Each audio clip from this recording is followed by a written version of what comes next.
मित्रों नमस्कार। मैं धनीराम पटेल, एडवोकेट बिलासपुर छत्तीसगढ़। और आज हम चर्चा के लिए जुड़े हुए हैं बर्रे सगीर के नामवर political scientist doctor Ishtiaq Ahmed साहब और मैं जुड़े हुए हैं अपने अपने चैनल से। मेरा चैनल का नाम है DR पटेल और डॉक्टर साहब का चैनल का नाम है इश्तियाक अहमद चैनल।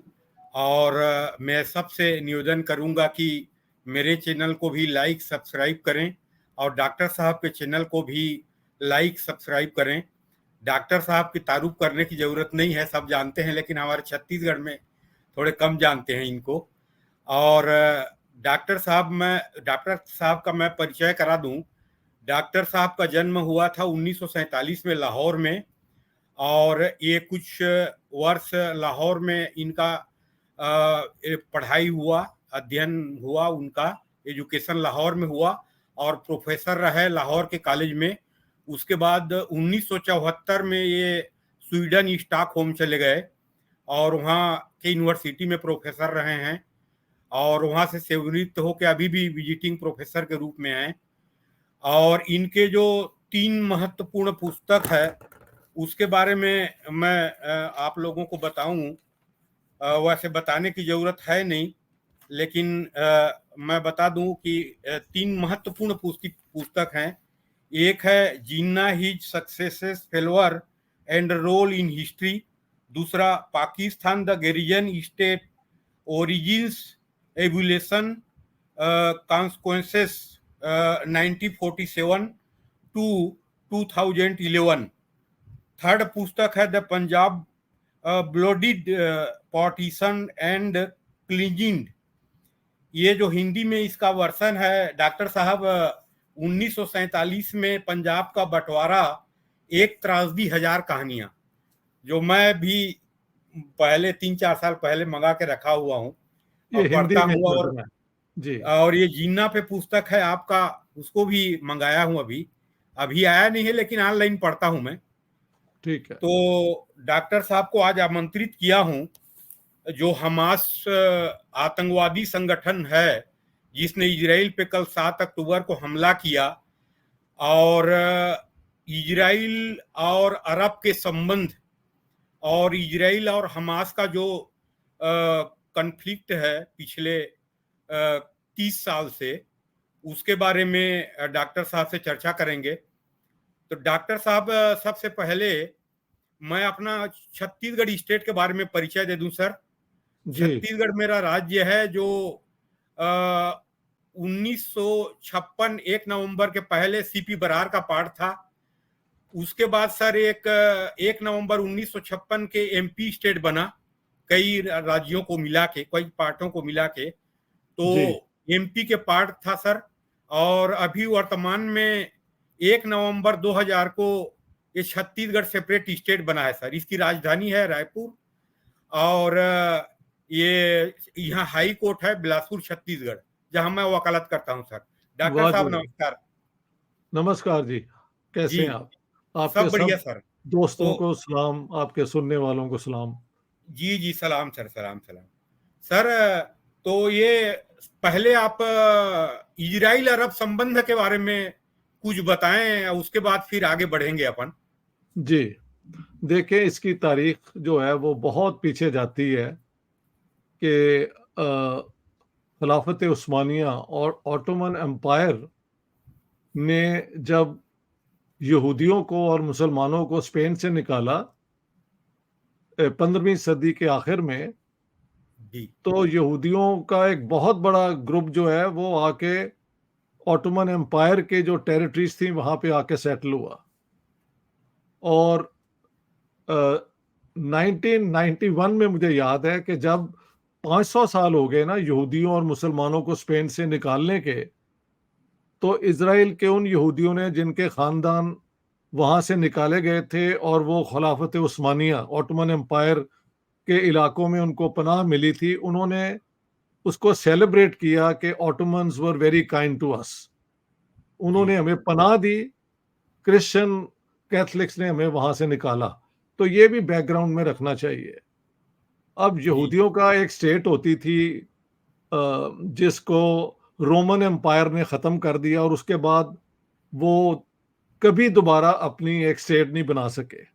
ठीक है, सारी वो यूरोप के अंदर वो स्प्रेड हो गए और उनकी जो ये 13th ट्राइब वाली बात है ना, 12 और एक 13 ट्राइब, उसकी कई स्टोरीज हैं कि कुछ भाग के अफगानिस्तान में आ गए। कई पख्तून ट्राइब जो हैं वो एक्चुअली ओरिजिनली यहूदी थी। इसी तरह सेंट्रल एशिया की कई ट्राइब्स हैं जो बाद में अपने आप को ज्यूइश करार दे दी गई। तो हु इज एक्चुअली 100% ए ज्यू जो कि जेरूसलम से रिलेटेड है, इस पे कई किताबें हैं।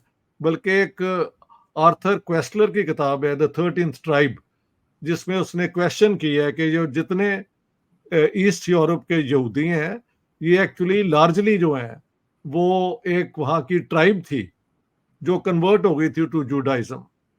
एनी हाउ ज्यूइश बिलीफ के मुताबिक ये जो इजराइल है, this is the promised land from God to the Jews. और यहूदियों की एक प्रेयर भी है जिसे कहा जाता है O lord next year I will be in Jerusalem.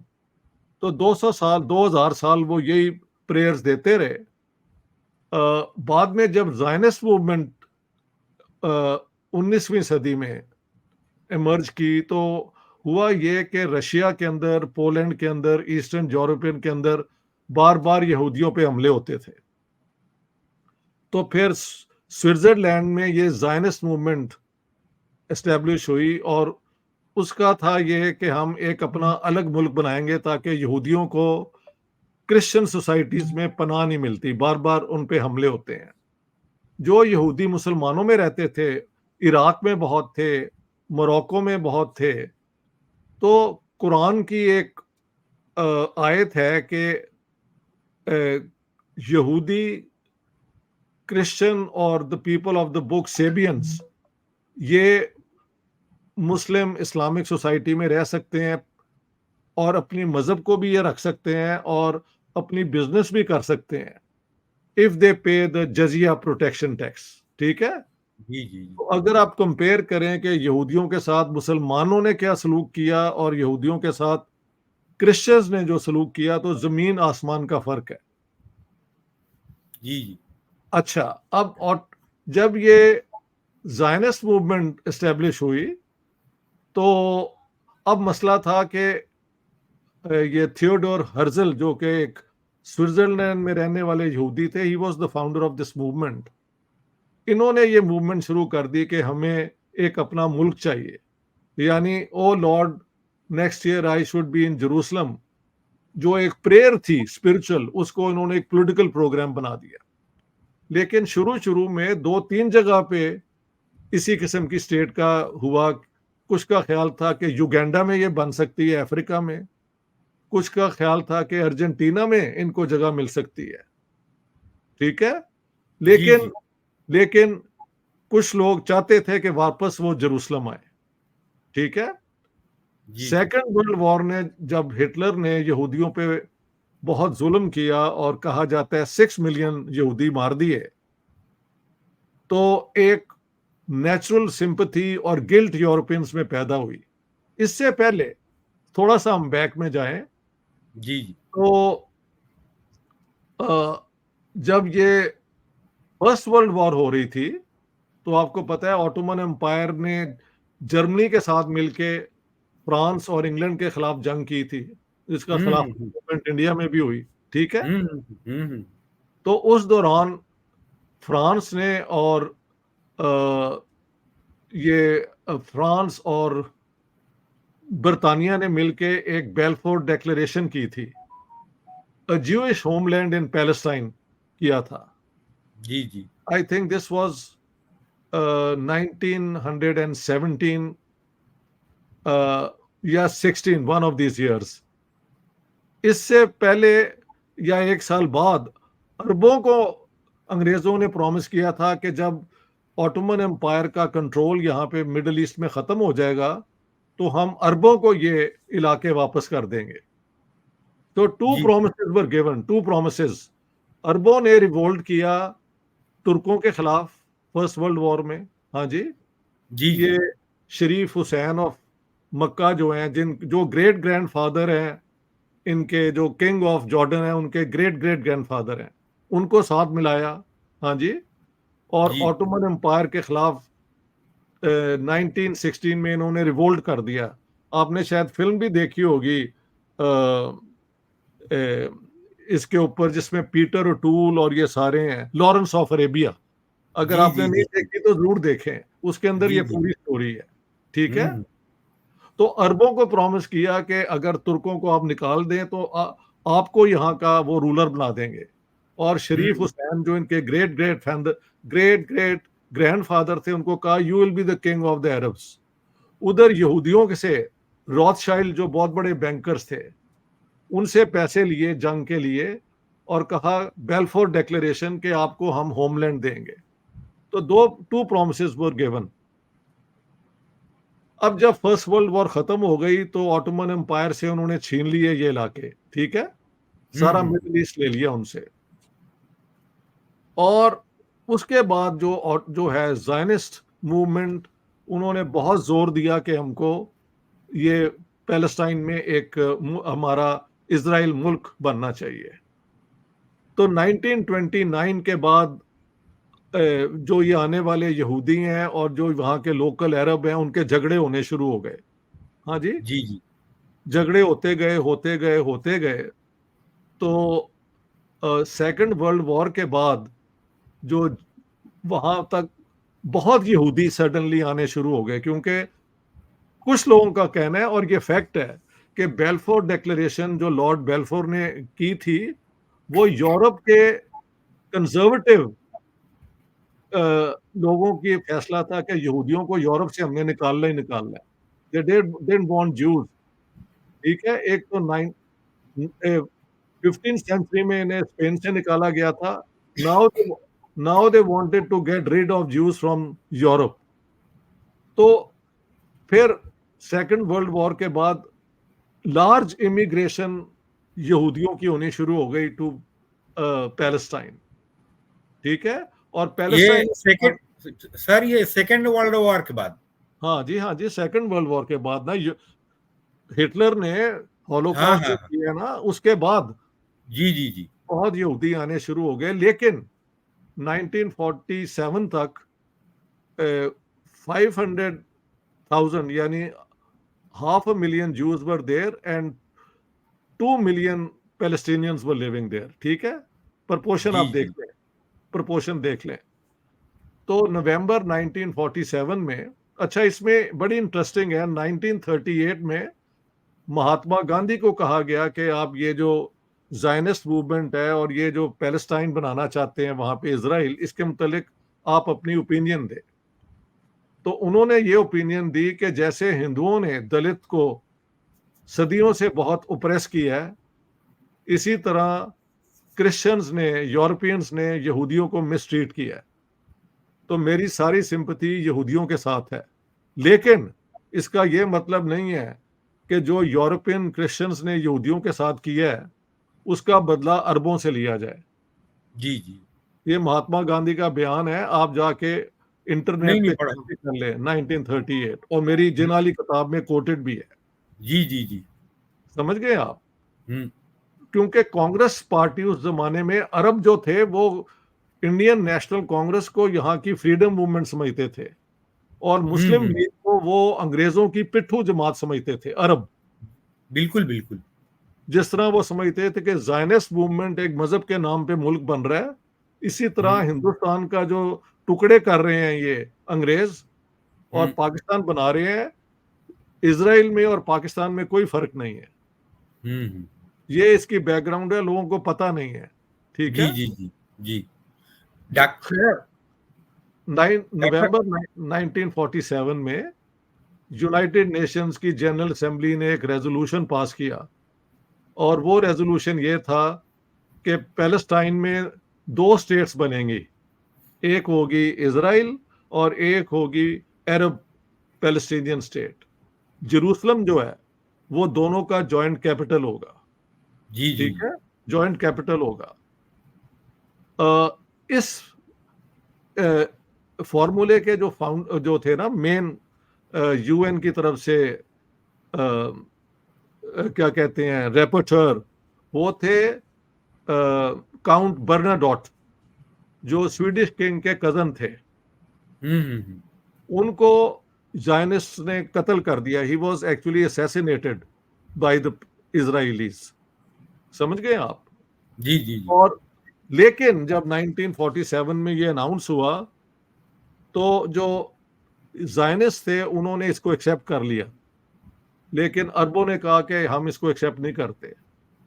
तो मई 14 मई को जब इसराइल ने अपने आप को इंडिपेंडेंट डिक्लेयर कर दिया, तो 15 मई को इजिप्ट, सीरिया और एक दो और मुल्कों ने हमला किया इसराइल पे, लेकिन इसराइलियों ने उस जंग में अरबों को हरा दिया।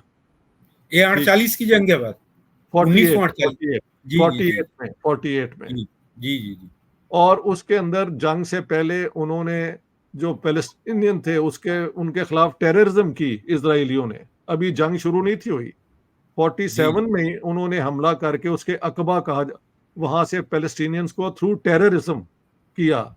और अंग्रेज जो वहां पे अभी मैंडेट उनके पास था, किंग डेविड जो एक होटल था उसमें अंग्रेज ठहरे हुए थे, जो उस जमाने में मैंडेट था।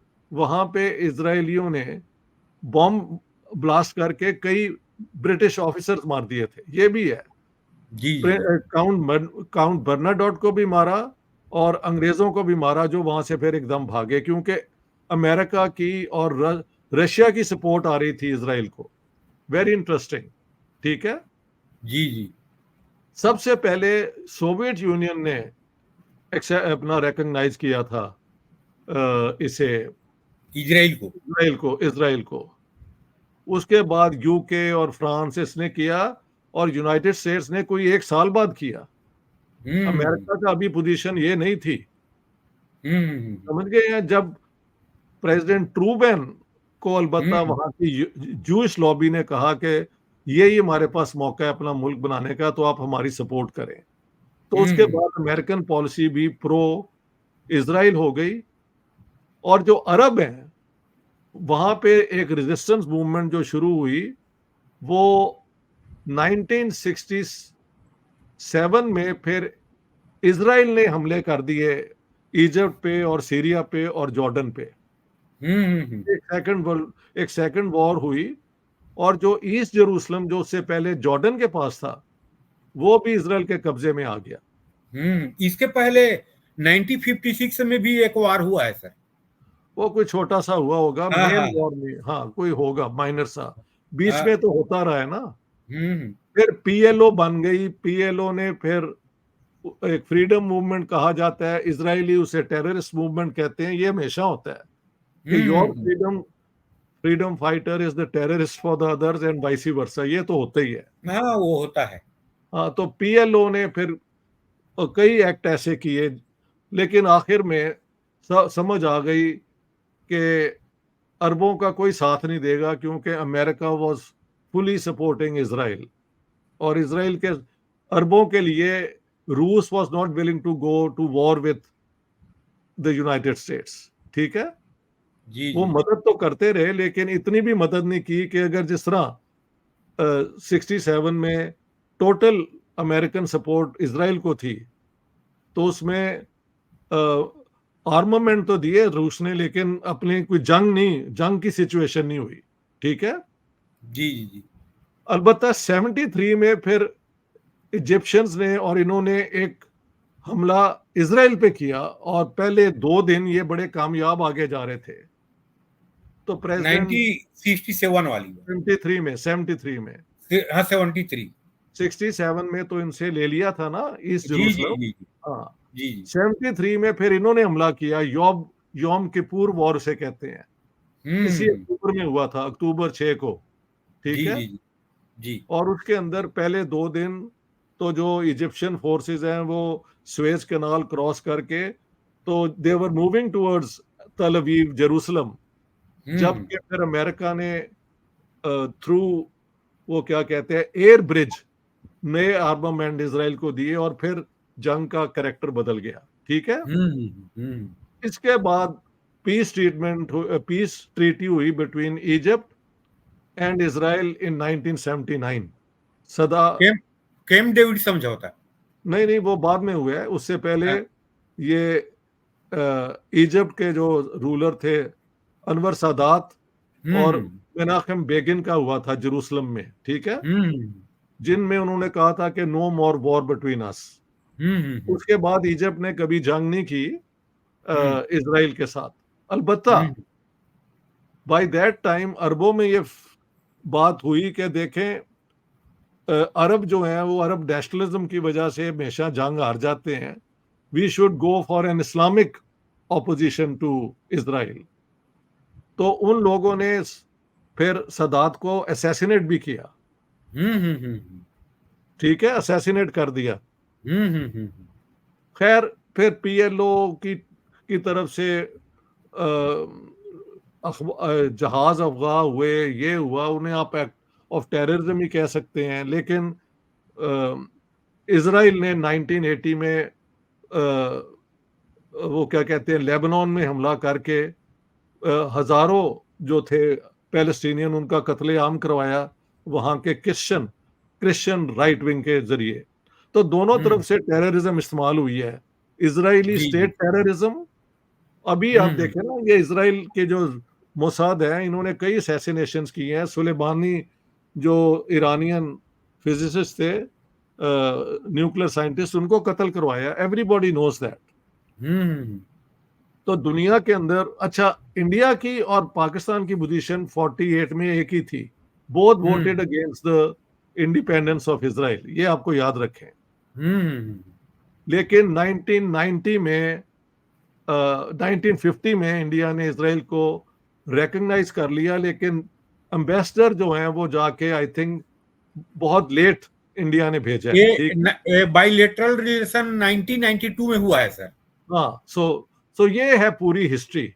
अब जी मैं जी। देखता हूँ कि जब ये जंग हो रही है तो इंडिया से जो मैं कमेंट देखता हूँ, वो सारे इंडियंस जो हैं वो इसराइल को सपोर्ट कर रहे होते हैं। सर यहाँ पे थोड़े से मैं एक आपसे चाहूंगा जी ब्रीफ। ये सर, ये हम स्कूल के सिलेबस में इस पार्ट को पूरा इग्नोर कर दिया गया है कि एक्चुअल में यहूदी लोगों को जो वहां से फिलिस्तीन से निकाला गया, पहला जी जी उनका तो होमलैंड था ही वो, जी। तो उसमें क्रिश्चियन भी थे और बाद में मुसलमानों ने भी कुछ बचा था उनको, माने अरबियों ने निकाला। इसके बारे में थोड़े बता दें सर, यहाँ नहीं नहीं, हमारे सिलेबस। यहूदियों को निकाला था सबसे पहले रोमन एम्पायर वालों ने, ठीक है, जी जी जी जिन्होंने कहा था जीसस को भी क्रूसीफाई उन्होंने किया ना। जी जी जी जी जीसस को जैसे क्रिश्चियन बिलीफ है, तो जी ये जी जी। Roman Palestine was a province of the Roman Empire, ठीक है। हम्म उसके बाद जब उनको निकाल दिया तो यहूदी दोबारा उनकी हुकूमत वहां पे नहीं हो सकी। दिस इज 2000 ईयर्स अगो, ठीक है। जी जी वो जी। सारी दुनिया में स्प्रेड हो गए, यूरोप के अंदर ज्यादातर। जो हम्म लोग अरब मुल्कों में आए उनको उनका कत्लेआम नहीं किया मुसलमानों ने, अलबत्ता बिकॉज कुरान कहता है कि यहूदी, क्रिश्चियन और एक सेबियन ग्रुप है, they are people of the book. So वो अमन से इब्राहिम। रह सकते। हाँ, by paying jizya they can live among Muslims, ठीक है। तो हम्म ये सब जानते हैं, इसराइल भी जानता है, सब जानते हैं कि हम्म यहूदियों के साथ अगर हिस्ट्री में देखा जाए तो क्रिश्चियंस ने जुल्म किया है।